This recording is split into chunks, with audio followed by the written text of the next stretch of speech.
نبی کریم صلی اللہ علیہ وسلم کے والد کو ذبح کرنے کے لیے لے کر جایا جا رہا تھا، اور ذبح کرنے والے انہی کے والد یعنی کہ آپ صلی اللہ علیہ وسلم کے دادا حضرت عبد المطلب تھے۔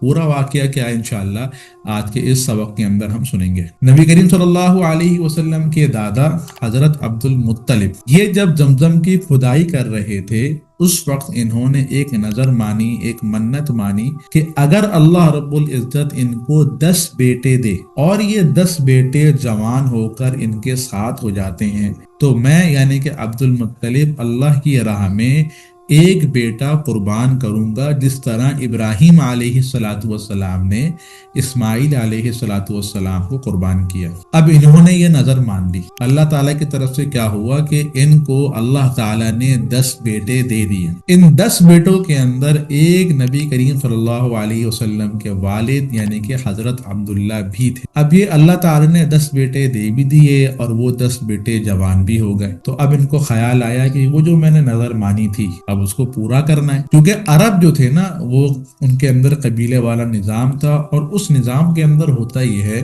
کہ جو زبان ہوتی ہے نا اس کی بہت بڑی قیمت، بہت بڑی ویلیو ہوتی ہے، یعنی کہ ایک بندے نے زبان کر لی، بات کہہ دی، بس اب اس کو پورا کرنا اس پر لازم ہے۔ تو عبد المطلب نے بھی نظر مانی، ایک بات کہہ دی کہ بھائی میں 10 میں سے ایک بیٹے کو قربان کروں گا، اب وہ ان کے ذمہ لازم ہو گیا کہ وہ اس نظر کو پوری کریں۔ اب بات یہ ہے کہ 10 بیٹے ہیں، 10 بیٹے میں سے کس بیٹے کو اللہ کی راہ میں قربان کرنا ہے؟ تو انہوں نے کیا کیا، جس طرح ہمارے یہاں قرآن دازی ہوتی ہے، عرب کے اندر بھی تیروں کے اوپر نام لکھ کر قرآن دازی کا ایک سسٹم وہاں پہ موجود تھا، تو انہوں نے بھی ایسے ہی کیا کہ اپنے 10 بیٹوں کے نام تیروں کے اوپر لکھ کر اور گویا کہ قرآن دازی کری، اور اس کے اندر حضرت عبداللہ رضی اللہ تعالی عنہ کا نام آیا۔ اب عبد المطلب بھی یہ نہیں چاہتے تھے کہ بھئی عبداللہ کا نام آئے، وہ بھی اپنے بچوں سے خاص طور پہ حضرت عبداللہ سے بہت زیادہ محبت کرتے تھے۔ ایک تو وہ چھوٹے تھے، دوسری بات بہت خوبصورت تھے اور بہت زیادہ محبت کرتے تھے، تو وہ بھی نہیں چاہتے تھے کہ بھئی کسی بھی بیٹے کو قربان کریں، اور عبداللہ سے تو اور زیادہ محبت تھی ان کو۔ ایک گویا کہ زبان کر دی تھی تو اب اس کو پورا کرنا بھی لازم تھا، تو انہوں نے کیا کیا، چھرا اٹھایا،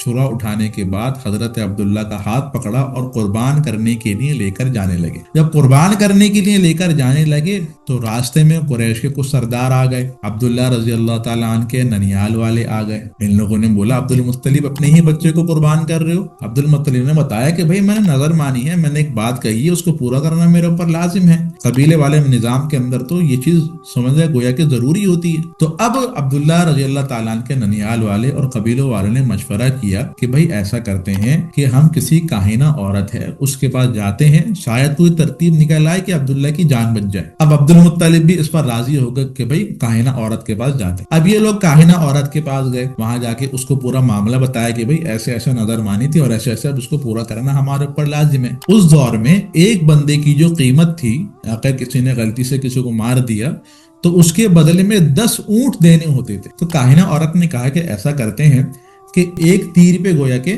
10 اونٹ لکھو اور ایک جگہ پہ عبداللہ کا نام لکھو، صحیح، اور اس طرح قرندازی کرو، ایک جگہ پہ عبداللہ کا نام، ایک جگہ پہ 10 اونٹ۔ اگر مثال کے طور پہ 10 اونٹ کا تیر نکل آتا ہے، قرے میں اس کا نام 10 اونٹ کا نام آ جاتا ہے، تو اس صورت کے اندر 10 اونٹ قربان کر دو، عبداللہ کی جان بچ جائے گی۔ اور اگر مثال کے طور پہ عبداللہ کا نام نکل آتا ہے، پھر ایسا کرو کہ 10 اونٹ اور بڑھا دو، پھر دوبارہ قرندازی کرو، یعنی کہ اب ٹوٹل 20 اونٹ ہو گئے اور ادھر عبداللہ کا نام ہو گیا۔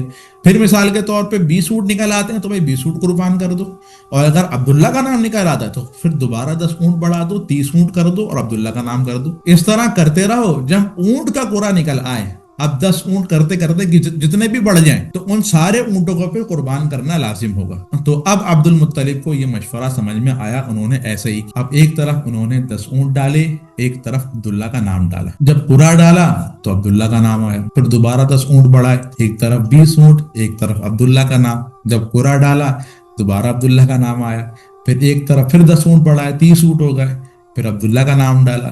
جب قرا ڈالا دوبارہ عبداللہ کا نام آیا، تو اس طرح 10 اونٹ بڑھاتے گئے، حتیٰ کہ جب 70 اونٹ ہوئے عبداللہ کا نام ڈالا۔ جب قرا ڈالا پھر عبداللہ کا نام آیا، پھر 10 اونٹ بڑھائے، 80 اونٹ ہو گئے۔ پھر قرا ڈالا پھر عبداللہ کا نام آیا، پھر 10 اونٹ بڑھائے، 90 اونٹ ہو گئے۔ پھر قرا ڈالا پھر عبداللہ کا نام آیا، پھر 10 اونٹ بڑھائے تو ایک طرف 100 اونٹ اور ایک طرف عبداللہ کا نام۔ اب جب قرا ڈالا تو اللہ تعالیٰ کی طرف سے عبداللہ کے نام کی بجائے اونٹ نکل آئے. تو پھر اس وقت حضرت عبد المطلب نے حضرت عبداللہ کے بدلے میں 100 اونٹ قربان کیے. اس طرح عبداللہ رضی اللہ تعالیٰ عنہ کی جان بچ گئی. جس طرح حضرت ابراہیم علیہ السلام کے بیٹے ان کی ذبح کرنے کے بدلے میں مینڈا لایا گیا تھا، ایک دمبا لایا گیا تھا، اس دمبے کو قربانی دینی پڑی. اسی طرح عبداللہ کے بدلے میں 100 اونٹ قربان کیے گئے. تو نبی کریم صلی اللہ علیہ وسلم نے فرمایا انا ابن الذبیحین، کہ میں 2 ذبیحین کا بیٹا ہوں، یعنی کہ ایک ذبح ہونے والے خود آپ کے والد صاحب حضرت عبداللہ اور ایک ذبح ہونے والے حضرت اسماعیل، جن کا نام آپ صلی اللہ علیہ وسلم کے نسب کے اندر آتا ہے. تو یہ آپ صلی اللہ علیہ وسلم کے والد سے متعلق بہت ہی اہم واقعہ تھا. پھر آپ صلی اللہ علیہ وسلم کے والد یعنی کہ حضرت عبداللہ جب تھوڑی جوانی کو پہنچے تو ان کا نکاح عبد المطلب نے حضرت آمنہ بنت وہب ان سے کروا دیا، یعنی کہ آپ صلی اللہ علیہ وسلم کی والدہ سے آپ کا نکاح ہو گیا. حضرت آمنہ جو تھی وہ زہرہ قبیلے کی تھی، اور یہ جو زہرہ قبیلہ تھا یہ مدینہ منورہ کا تھا، یعنی کہ آپ صلی اللہ علیہ وسلم کے جو والد عبداللہ تھے یہ مکہ کے تھے، اور حضرت آمنہ کا تعلق یہ مدینے سے تھا، کیونکہ اللہ رب العزت نے دونوں جگہ نظام بنانا تھا، مکے کے اندر بھی مدینے کے اندر بھی. تو والد صاحب مکے کی طرف سے تھے، والدہ مدینے کی طرف سے. اور اگر دیکھا جائے تو آپ صلی اللہ علیہ وسلم کے والد یعنی کہ حضرت عبداللہ، ان کا تعلق، ان کا نسب بھی ابراہیم علیہ السلام سے ملتا ہے، اور آپ کی والدہ کا نسب بھی ابراہیم علیہ السلام سے ملتا ہے. دونوں کا نسب ابراہیم علیہ السلام سے ملتا ہے. والد کا نسب تو میں نے پچھلے سبق کے اندر بتایا کہ نسب جو ہے وہ پہلے عدنان تک پہنچے گا، پھر عدنان سے اسماعیل علیہ السلام تک یعنی کہ ابراہیم علیہ السلام تک پہنچے گا. والدہ کا نسب کس طرح پہنچتا ہے ابراہیم علیہ السلام تک؟ آپ صلی اللہ علیہ وسلم کے والدہ کا نسب اس طرح ہے: آمنہ بنت وہب بن عبد مناف بن زہرہ بن کلاب. اب یہ جو ہے نا بن کلاب، یہی جو کلاب والا بندہ ہے نا، یہی سیم شخص یہ آپ صلی اللہ علیہ وسلم کے والد سے جو نسب چل رہا ہے اس کے اندر بھی آتا ہے، یعنی کہ محمد بن عبداللہ بن عبد المطلب بن ہاشم بن عبد مناف بن قصی بن کلاب، یعنی کہ کلاب کے اوپر آ کے آپ کی والدہ کا اور آپ کے والد کا نسب برابر ہو جاتا، اور کلاب سے آگے پھر دونوں کا نسب کہاں جا کے ملے گا؟ ابراہیم علیہ السلام کے بعد جا کے مل جائے گا. تو نبی کریم صلی اللہ علیہ وسلم کے والد صاحب کا نکاح آپ کی والدہ حضرت آمنہ سے ہوا. پہلے بہت سارے رشتہ ہے آمنہ رضی اللہ تعالیٰ عنہ کے، لیکن پھر آخر میں حضرت عبداللہ رضی اللہ تعالیٰ عنہ سے نکاح ہو گیا. اب نکاح ہو گیا، نکاح کے چند مہینوں کے بعد ہی حضرت عبد المطلب نے حضرت عبداللہ یعنی کہ اپنے بیٹے کو کھجورے لینے کے لیے مدینہ منورہ بھیجا. وہاں پہ یہ کھجورے لینے کے لیے گئے. جب واپسی میں آ رہے تھے تو بیمار ہوئے، اور